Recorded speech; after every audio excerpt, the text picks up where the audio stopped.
Hi, I'm Jonathan Keeling, and over the next week I'll be learning how to knit.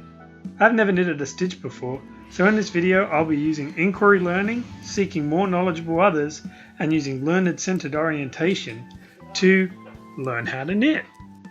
To learn any new skill, you first have to know what the new skill is. For this reason, I have decided to look at a YouTube video entitled How to Knit Absolute Beginner Knitting Lesson 1, even if you're clueless. Looking up the meaning of knitting for myself is an example of inquiry learning, which is where individuals are encouraged to make sense of information for themselves. Obviously, I'm going to need more help if I'm going to succeed in my quest for mastery over the discipline of knitting. To help me grow my skills, I have turned to some people who are more knowledgeable than me in the craft of knitting, namely my mother-in-law. This method of teaching employs the idea of the more knowledgeable other, first talked about by Vygotsky in the late 1980s. At this point, I am operating in Vygotsky's zone of proximal development.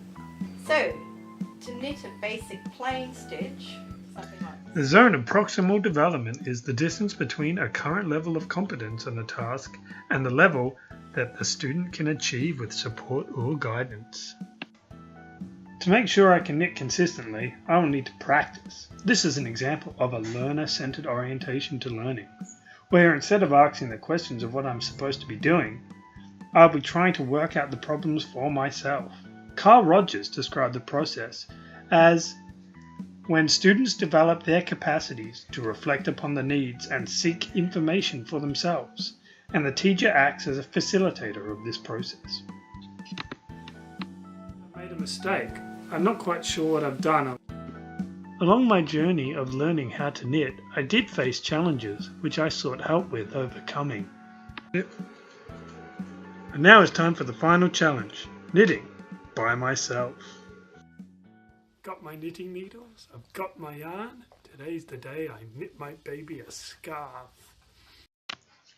Through the experience, I have learnt the importance of a successful support network.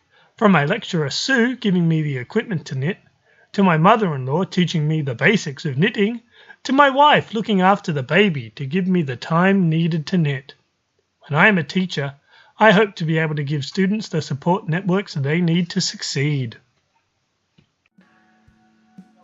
I've enjoyed this learning process. I've enjoyed learning how to knit.